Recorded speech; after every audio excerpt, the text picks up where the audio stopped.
Aspirant अगर कुछ पूछना चाहता है या बात करना चाहता है, क्योंकि मैं नहीं चाह रहा कि ये वन वे कन्वर्सेशन हो, तो हम किसी पॉइंट पे आ जाते हैं। अगर आपको किसी चीज़ से दिक्कतें हो रही है, आपको लग रहा है कि आप थोड़ा लो फील कर रहे हैं, या फिर पढ़ाई में आपको कुछ लग रहा है कि ये व्यवधान उत्पन्न कर रहा है आपके इस जर्नी में, तो आप हमें से बात कर सकते हैं। सर नहीं, मेरा एक-एक ये करके क्वेश्चन बोलेंगे। था कि सर जैसे आसपास जब एग्जाम सर हाँ, आसपास अगर बोलो। कोई एग्जाम ना हो और कंसिस्टेंसी नहीं आ रही हो बिल्कुल भी, मोटिवेशन भी नहीं आ रहा हो, तो उसके लिए क्या ऐसा करे? लाइक वो 1-2 दिन तक फिर भी रहता है, फिर उसके तीसरे चौथे दिन फिर से वो वैसा ही, अगर आसपास कोई एग्जाम नहीं रहता तो उतना मोटिवेशन नहीं मिल पाता और कंसिस्टेंसी भी नहीं बन पाती है, और फिर वो कहीं ना कहीं सब पेंडिंग होते जाता है। जो भी डेली टारगेट्स, मैंने डेली टारगेट वाला सॉल्यूशन भी ट्राई किया, बट वो भी काम नहीं कर रहा है। देखो, ऐसा है ना कि अगर एग्जाम पास नहीं हो, उसके बाद भी अगर पढ़ाई को अगर आप कंटिन्यू करना चाहते हैं, तो उसके लिए यही है कि आप अपने टारगेट्स को, यानी गोल्स को सेट छोटे छोटे सेट करो, मतलब बहुत ज्यादा नहीं। और अपना डेली अपना एनालिसिस करो कि मैं आज जो पढ़ रही हूँ या जो कर रही हूँ, वो उससे कल से बेहतर है या नहीं। अगर आप इस चीज को एनालिसिस करना, अपने आप को पहचानो थोड़ा सा इस मामले में, कि मैं अपना अभी का जो वर्जन है मेरा, जो अभी पढ़ाई की है, जो मैंने अभी तैयारी की है, और जो मेरा 1 हफ्ते या 10 दिन बाद जब मैं और पढ़ाई कर रही हूँ, और उसमें कुछ सुधार कर रही हूँ कि नहीं। इवन पढ़ाई के साथ यस ऐसा सर। होता है ना कि ऐसा होता है कि आप टारगेट छोटे रखोगे और उसको एनालिसिस करोगे कि हाँ, मैं पढ़ रही हूँ कि नहीं। तो आपके साथ ये हुँ, चीजें रहता है कि कंसिस्टेंसी आ जाती है, और वो जब कंसिस्टेंसी आती है ना, तो अपने आप आपको मोटिवेशन मिलता है। जब बहुत लंबा हुँ, गैप हो जाता है ना, 15 दिन का, सपोज ये भी होता है, ऐसा हुँ, नहीं है कि हम हमेशा हुँ, कंसिस्टेंट रहे। कभी होता है कि यस हम सर। कभी 10 दिन 15 दिन हमारा ब्रेक हो गया, हम नहीं पढ़ पाए। तो उसके लिए ये हो सकता है कि अगर आप पीएससी की तैयारी कर रहे हैं, तो आप किसी ऐसे सब्जेक्ट से स्टार्ट करिए जो आपको अच्छा लगता है पढ़ने में, इजी लगता है, प्लस आपको थोड़ा सा लगता है कि इंटरेस्ट आता है। ठीक है, उसके हुँ, बाद दूसरा तरीका ये हो सकता है उसमें कि आप खुद नहीं पढ़ पा रहे हो, तो यूट्यूब का सहारा ले सकते हो। ठीक है, यूट्यूब में चैनल्स में हुँ, जितने अच्छे कंटेंट्स है उसको सुन सकते हो। तो ऐसे करके हुँ, ना आप अपने टाइम को पढ़ाई में ज्यादा देना स्टार्ट करो, इन्वेस्ट करना स्टार्ट करो टाइम को। तो आपका वो यस चीज सर, रहेगा ना, अगर 15 दिन ब्रेक भी होता है ना, तो आप वापस अपने जोन में आ जाओगे पढ़ाई के। उसके बाद यस धीरे सर। धीरे ऐसा होता है ना कि आप डेली रूटीन आपका ऐसा बन जाएगा कि आप पढ़ाई में आ चुके हैं। कोई भी चीज का साइकिल चलता है ना, जैसे कि होता है कि हम हुँ, नहीं पढ़ रहे हैं, तो एक लंबा टाइम तक होता है, साइकिल चलने लग जाते हैं। बट एक सैचुरेशन पॉइंट उसका भी आता है कि हाँ, 15 दिन हो गया मैंने पढ़ाई नहीं की, अब मेरे को स्टार्ट करना चाहिए। तो वो यस चीज जब सर, आता है आपके अंदर, तो आप उस सब्जेक्ट से और दूसरे सोर्स से स्टार्ट करो जहाँ पे आपको और सपोर्ट मिल सकता है। फिर आप इस चीज को यस कंसिस्टेंट सर। कर रख सकते हो।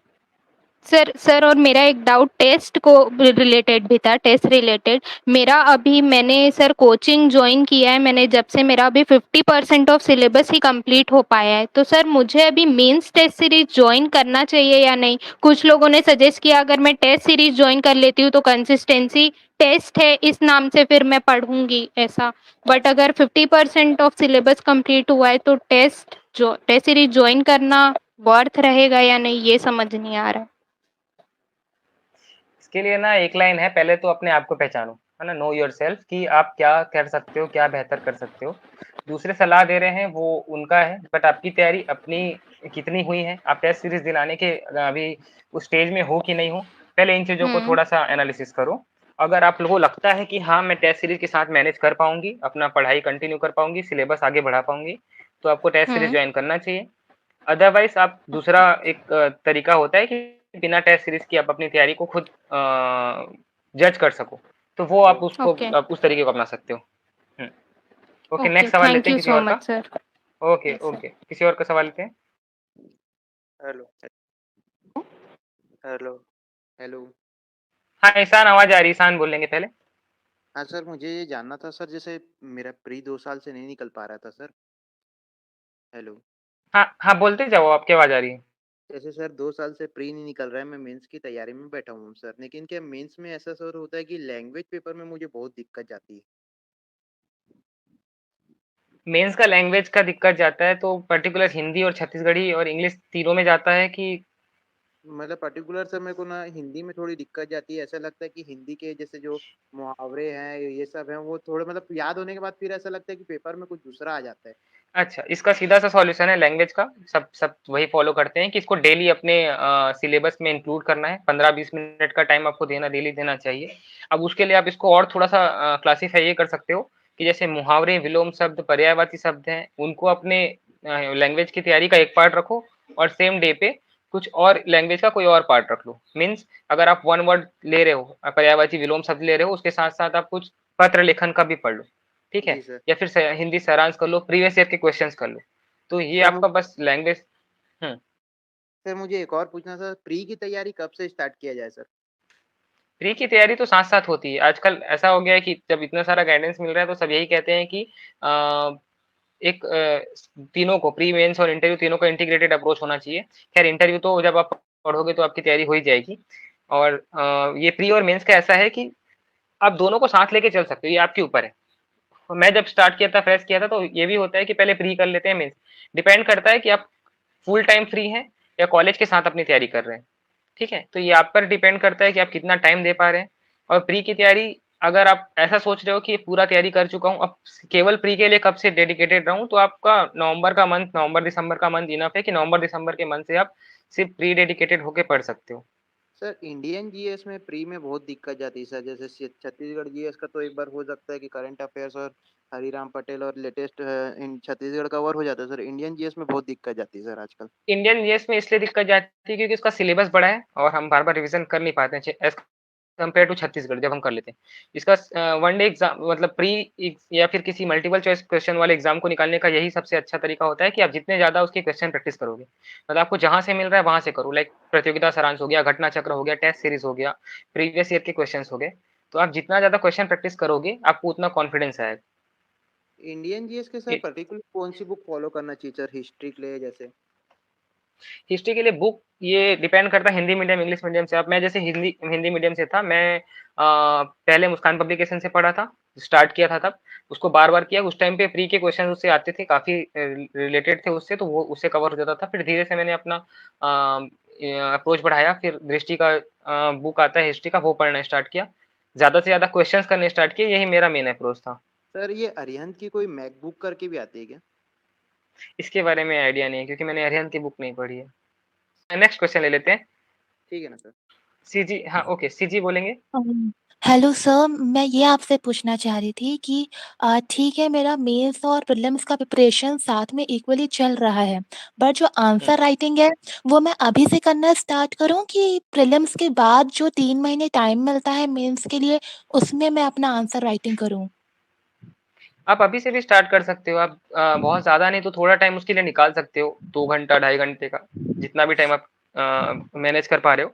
आप अभी से स्टार्ट कर सकते हो, उसको अक्टूबर नवंबर तक ले जा सकते हो। उसके बाद आप फिर से प्री। फॉर एग्जाम्पल अगर मैं सिर्फ अभी मेंस का मैं सिर्फ याद ही कर रही हूँ, मैं अपना राइटिंग प्रैक्टिस नहीं कर रही हूँ। मतलब मैं ये ज़रूर बना रही हूँ सिनॉप्सिस की मेंस में कैसे लिखूँगी उसका पैटर्न, बट जो राइटिंग प्रैक्टिस है कि आंसर शीट पर लिखना, वो ये वाला काम मैं नहीं कर रही हूँ। तो मतलब मैंने ये सोचा है कि प्रीलिम्स से बात करूँगी, तो मेरा क्या ऐसा सोचना सही है कि नहीं, कि मैं अभी से ही नहीं, आंसर राइटिंग भी लिखूँ? आपको अभी से लिखना चाहिए। आपको ऐसा करना चाहिए कि वो आंसर राइटिंग आपके एज अ नोट्स के फॉर्म में रहे। मतलब आप क्वेश्चन आंसर के फॉर्म में लिखोगे तो आपको बाद में पढ़ने में भी इजी होगा। जैसे आप याद कर रहे हो ना, आप बाद में क्वेश्चन आंसर को याद करोगे। लिखना चाहिए आपको, आई थिंक एटलीस्ट अक्टूबर तक तो आप लिख सकते हो। Okay sir, thank you. Okay. Hello. Hello, हाँ संजना बोलिए। अ, हेलो। हाँ गुड हाँ इवनिंग संजना सर। बोलो, आपकी आवाज आ रही। Good evening. सर मेरा क्वेश्चन ये है कि मुझे जैसे कि ना नोट्स में पढ़ने में थोड़ा प्रॉब्लम होता है। जैसे बनाती हूँ तो ऐसा लगता है कि मैं एक दूसरा बुक ही बना रही हूँ, तो मुझे बुक से पढ़ने में अच्छा लगता है, तो क्या ये सही रहेगा? और ऑथेंटिक बुक पढ़नी पड़ती है। अच्छा अच्छा, वो है, मतलब मेरे साथ भी ऐसा होता था। मेरा भी जब नोट्स बनता था तो बुक के कंपेयर, मतलब उसी के कंपेयर के जी। हिसाब से बन जाता था बुक जैसा ही। तो ये कर सकते हो कि ऑथेंटिक बुक से पढ़ना डेफिनेटली हर बार अच्छा होता है। और नोट्स के टाइम पे आप ये ध्यान रख सकते हो कि अब ना उसको ना आप अपना क्वेश्चन आंसर के फॉर्म में बनाओ। यानी पर्टिकुलर टॉपिक को ये समझ लो, जब आप इतना सब पढ़ लेते हो तब कोई समझ में आता है कि कहाँ से क्वेश्चन आएंगे और मैक्सिमम कितने मार्क्स के आ सकते हैं। तो आप उसको जैसे कि 200 वर्ड्स के आसपास उसका पर्टिकुलर नोट्स बना लो। तो आपको उससे ज़्यादा नहीं भागना है बहुत ज़्यादा। उसमें आप 200 वर्ड्स में आप ये कर सकते हो कि 2, 4 और 8 और 15 नंबर में अगर ये सवाल आएगा, तो मैं इसके आंसर कैसे डिवाइड करूँगी, यानी उसका कौन-सा पार्ट लिखूँगी। ठीक जी, है? तो आपको नोट्स बनाते हुए चलना है। थोड़ा शॉर्ट कर लो उसको। Hello sir. Thank you. हाँ, ओम बोलो, आपकी आवाज़ आ रही। Good evening sir. Good evening. Sir मेरा ना पेपर 6 से रिलेटेड डाउट था सर। हाँ, बताओ। जैसे जैसे सर पेपर 6 में दर्शन शास्त्र वाला भाग है, उसके लिए क्या अप्रोच होनी चाहिए? दर्शन शास्त्र के लिए अप्रोच ये होना चाहिए कि पहले आप उस सब्जेक्ट को थोड़ा समझो कि वो सब्जेक्ट का सिलेबस क्या है ना? मतलब पूरा पहले सिलेबस को समझ जाओ जी कि इसमें पर्टिकुलर किस जो 4 पार्ट में डिवाइड करके हम जनरली इस दर्शन शास्त्र को देखते हैं।